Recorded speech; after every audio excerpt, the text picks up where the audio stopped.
To most of Ghana, Biney was the kind of man you only read about in newspapers.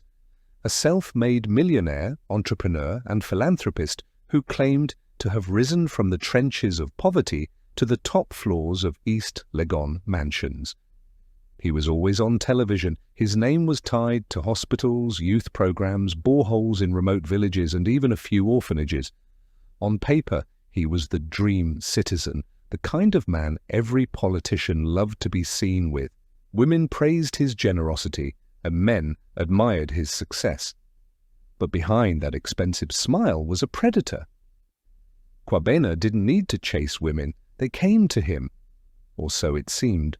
What no one knew was that most of those grateful girls he helped were victims, silenced, manipulated, threatened, and abused, and one of them was Effia.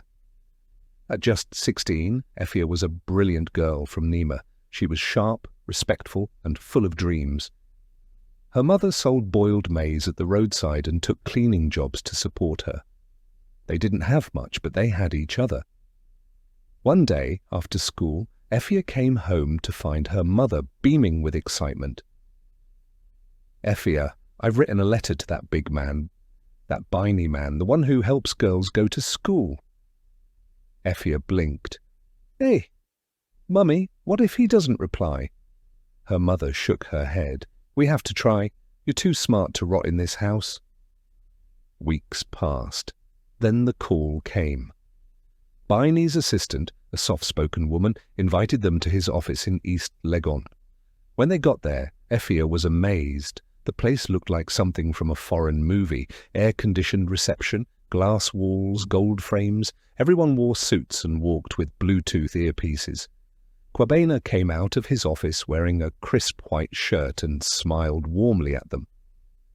He shook their hands and handed the mother a thick brown envelope without even sitting down.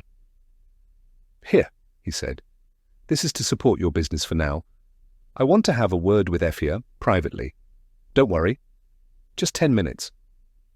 Her mother hesitated, then nodded. "Please, help her for me." When she stepped out, the atmosphere shifted. Kwabena's smile dropped slightly. Not completely, just enough for the warmth to disappear. He sat behind his desk and stared at Effia. "You want to go to school, eh?" "Yes, please." "You want to be great?" "Yes, sir." "You're young, pretty, and smart. I like that." "You're special, Effia, but you must understand. Greatness always comes at a price." Effia looked confused. "Sir, I don't understand." He stood up slowly, walked around the desk and sat on the edge, now directly in front of her. "Let me put it plainly," he said, voice calm but firm. "I'll pay for your education, everything, uniforms, books, school fees, even pocket money. In return, you make me happy, you please me. Is that fair?" Her eyes widened. "Sir, please." He reached over and locked the office door. The silence in that room was heavier than bricks. "Don't be scared, it's normal. All the girls you see on the news, they pass through here. You want to be a star? You want to go far? Then don't act brand new." Effia started to shake. "Please, I just want to go to school. I didn't know." He cut her off sharply. "You think I don't know poor girls like you? You think you'll get anything for free in this life? Let me tell you something. Your tears don't move me. I've made queens. Don't waste my time." What happened next broke her. Biney had her way with her. "If anyone hears of our encounter, you will lose every single benefit you stand to gain from me," he warned her. She never spoke about it to anyone. She came out of that office with dead eyes. Her mother hugged her and thanked Mr. Biney over and over, unaware of what had just happened behind that fancy glass door. He gave them a ride back to Nima, gave them an envelope, said it was pocket money, told Effia to be a good girl. From that day, he controlled her life, paid for her school, gave her a cheap smartphone, sometimes called her at odd hours, demanding her presence. If she refused, the threats came. "I know where your mother works. You don't want anything to happen to her." So she obeyed. And each time a part of her soul withered. To the world, she was a lucky scholarship girl. To Kwabena, she was just one of many trophies. Years had gone by. Effia was no longer that trembling 16-year-old from Nima. She had finished school, first-class honours in social work, and had blossomed into a confident, stunning young woman. The little girl with broken dreams was now a fierce woman with a mission. Her beauty was magnetic, but it was her mind that now shone the brightest. She had grown, not just in age, but in depth, purpose, and mental resilience. The pain that once made her a victim had now forged her into a woman who could no longer be controlled. And where did she channel all that energy? At a local NGO in Accra called Sankofa Sisters, an organization that provided counseling, shelter, and rehabilitation for abused and vulnerable women, including sex, trafficking survivors, abandoned teens, and victims of domestic violence. Effia's role? She listened, she documented, she fought. And slowly, she began to hear whispers, whispers that chilled her soul. It started with a girl named Blessing, just 18. She had been brought in after attempting to take her own life with rat poison. Effia sat with her for hours, gently encouraging her to speak. "I thought he would help me," Blessing finally said, voice trembling. "He said he knew people in the modelling industry. I was only 16. I didn't know any better." Effia's heart dropped. "Who?" she asked. Blessing didn't want to say, but eventually she muttered it through sobs. "Mr. Biney, the rich man." Effia's chest tightened. Her hands went cold. Blessing continued. "He took me to this guest house, not even a hotel, said I had to audition before he'd introduce me to his photographer. He gave me wine. I woke up bleeding. I think he took pictures. I never saw the photographer. I never got a call back." The girl broke down. Effia held her, staring blankly at the wall, fury boiling beneath her skin. But that was only the beginning. Then came Sarpoma, a woman in her late 20s, sharp tongue, bold face, but behind her tough act was a tortured past. She walked into the NGO one rainy afternoon, demanding to speak with a counsellor, not because she needed help, but because she was finally ready to talk. "I used to work for him," Sarpoma said, folding her arms. "I was one of his recruiters.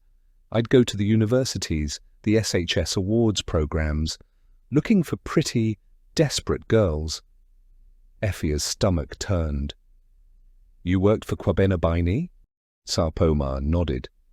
"He paid well, gave me a car, but every night I saw things no woman should see. Girls tied up, some too drugged to walk straight, and if they resisted, he'd film them crying and use it to blackmail them."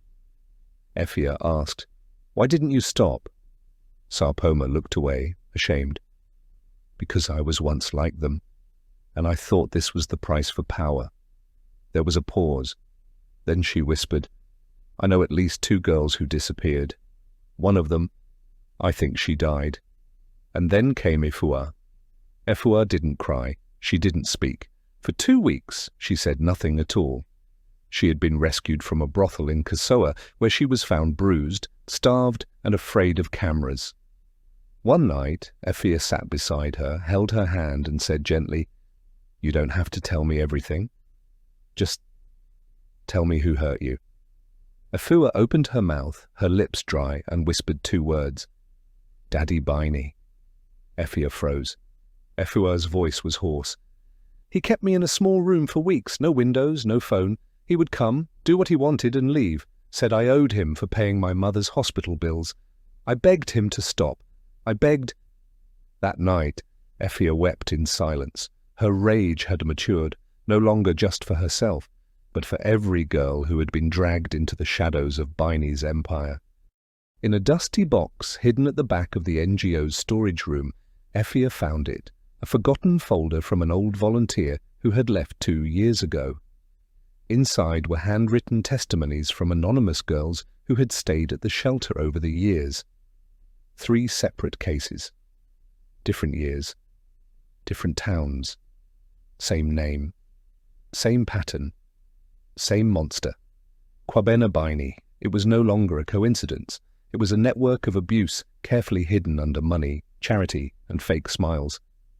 That night, Effia sat by her window staring at the moon with clenched fists. This man has destroyed too many lives, and he walks free because people fear him. But I'm not a girl anymore. I am not afraid. I am not alone. She reopened her old journal, now thick, filled with names, stories, codes, and tears. And as fate would have it, 1 month later, at a youth empowerment summit in Kumasi, Effia was paired with a roommate, Serwaa, a woman whose face carried the same haunted look she once wore, and that would change everything. Serwaa. Her presence was quiet, but her eyes, sharp, watchful, held storms. Effia noticed it the very first night they roomed together at the Kumasi summit. As they shared casual introductions and traded stories about their work in advocacy, Effia mentioned Sankofa Sisters, her NGO. Serwaa tilted her head slightly. "You work with victims?" Effia nodded. There was a long pause. Then Serwaa said softly, "I was one." Effia didn't speak. She had learned. Sometimes silence speaks louder than comfort. Serwaa took a breath. "He said he'd help my younger brother, that he'd pay for his kidney transplant if I agreed to visit him once a week. I was 19. I didn't know what I was agreeing to." Effia felt a chill crawl up her arms. "Let me guess," she said. "Kwabena Biney."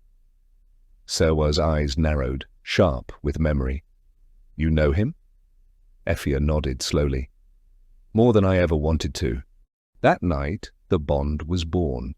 Not out of friendship, but out of shared fury. The next day, Effia took Serwaa to Accra and introduced her to Blessing, Sarpoma, and Efua. The girls sat in a small, dimly lit counselling room, sipping tea like old friends. But their stories bled onto the floor like spilled gasoline. Effia sat at the head of the table and finally said, "We all survived him, but surviving isn't enough. This man isn't going to stop. He's a beast that feeds on silence." Then she leaned in, her voice calm but razor-sharp. "I say we burn him." The room fell still. Blessing blinked. "You mean expose him?" Efua shook her head, her voice ice-cold. "Number, she means ruin him." And just like that, the covenant of fire was formed. The plan. They spent weeks collecting every detail about Biney's current life. He had grown even richer, owned 2 real estate companies, a microfinance firm, and was rumored to be funding an upcoming political candidate. Still single, still philanthropic, still praying in shadows. He had a house in East Legon, one in Takoradi, and a secret retreat in Aburi, where most of his recruitment happened. His routines were predictable. Fridays at the golf club, Sundays at church, where he posed as a devoted elder, midweek business meetings at a private office no one but his PA could access. But what really helped them was Sarpoma's insight. She had once been inside his inner circle. She knew the names of his drivers, his cook, even the guy who supplied him with imported alcohol and aphrodisiacs. She remembered passcodes, entrance routes, and how he used burner phones when contacting new girls. She also knew one thing no one else did. "He records everything," Sarpoma said one night. "He has cameras in his guest houses. He watches them like trophies. He has archives hidden away." That became the key. They needed to draw Biney out, but not with threats, with temptation. So they created a new girl, online. Her name was Mimi, a university student with dreams of becoming a media personality. They built her Instagram, curated sexy but innocent photos, and slowly followed every page Biney had ties to. Within 2 weeks, Biney followed back. A DM came in. "You have a beautiful aura. Let's talk business." Mimi flirted, teased, and showed just enough interest to keep him hooked. She claimed she was struggling with rent and looking for a real man to guide her. He ate it up. Soon he asked her to meet him at his Aburi lodge. And just like that, the trap began to tighten. Sarpoma reached out to an old contact, Biney's former driver, Kwesi. a humble man who had quit after witnessing too much. "Why are you really here?" Kwesi asked when he met the women. "Because it's time," Afia said. "It's time to end it." Kwesi looked at the ladies and slowly nodded. He provided them with what they needed, the exact layout of the lodge, a schedule of Biney's staff rotation, and a warning. "There's a secret safe behind the bookshelf. Inside it is a laptop carrying the secret videos." They didn't blink. The night finally arrived. Mimi was ready, except Mimi wasn't some fresh-faced university girl. She was Serwaa, dressed, made up, and trained to play the part. Kwesi, Biney's former driver, who was now fully part of the plan, drove Serwaa, who was now Mimi, up to the Aburi Lodge to meet Biney, just like he used to with other girls. The man knew every turn, every blind spot, and every corner of that house. Meanwhile, not too far away, Effia, Efua, and Sarpoma sat in a nearby parked car with their hearts racing. Inside the lodge, Biney was all charm. "Relax," he said, pouring her a drink. "You're in good hands tonight." Serwaa gave a nervous giggle and played her role perfectly. Shy, soft-spoken, a little naive. She asked small questions, played with her hair, and even pretended to be overwhelmed by how nice everything looked. "Thank you for giving me this chance," she whispered at one point. Biney smiled, as smug as ever.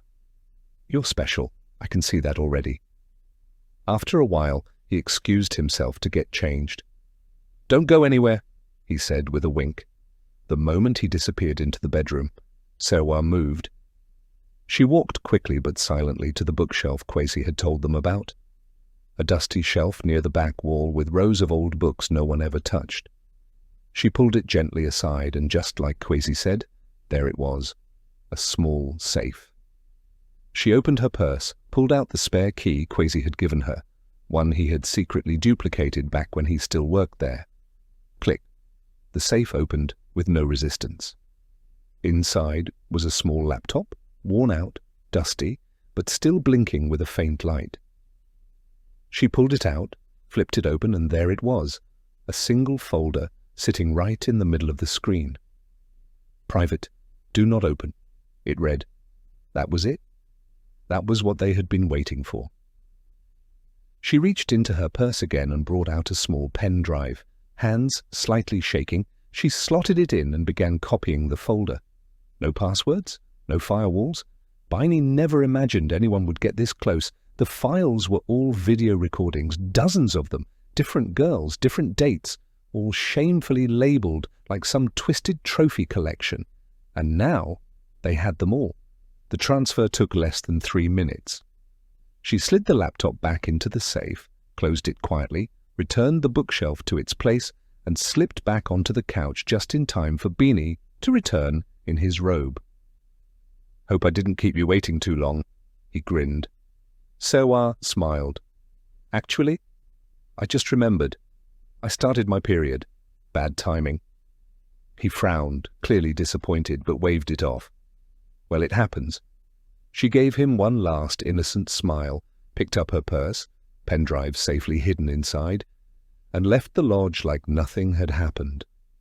He had no clue that in that short, simple visit, everything had changed. The next morning, Accra woke up to chaos. It started slowly on a single post on Facebook, then a tweet, then a whisper on a WhatsApp status. By 9 a.m. it had gone viral. Who is this powerful man violating innocent women and recording them without consent? A 1-minute video snippet was everywhere. A blurred face of a girl sobbing in the corner of a bed, her voice trembling as she begged, "Please, I said no. I said no." The comments were ruthless. The hashtags started flying. Biney exposed, chucked justice for the girls. Enough, eyes enough. Biney was asleep when it all hit. His phone was blowing up, missed calls, unread messages, his PA frantic, his lawyer confused, his political associates dead silent. When he finally clicked the link someone sent him, his jaw locked, his eyes widened, and for the first time in a long time, Biney felt fear. He thought he was untouchable, but now The world knew, and that was just the beginning. The sisters strike again. Serwaa, Afia, Efua, and Sarpoma weren't done yet. They had more footage, more faces, more voices, and they released them slowly, one after the other, like well-aimed arrows, straight into the heart of Biney's carefully constructed empire. One girl's story was released every day. Each one came with a video clip and a short written testimony. He told me if I ever spoke, no one would believe me. So I kept quiet for 6 years. I was just 17. He threatened to ruin my father's shop if I didn't agree. He told me he was helping me. I didn't know help meant that. The country was shaken. Talk shows went wild. News anchors barely blinked. Biney's name was now being said with caution and disgust. Pressure began to mount on every level. The women's rights NGOs held vigils. Students at the university where Biney once donated to suddenly marched with placards. His foundation, the Biney Legacy Project, got vandalized.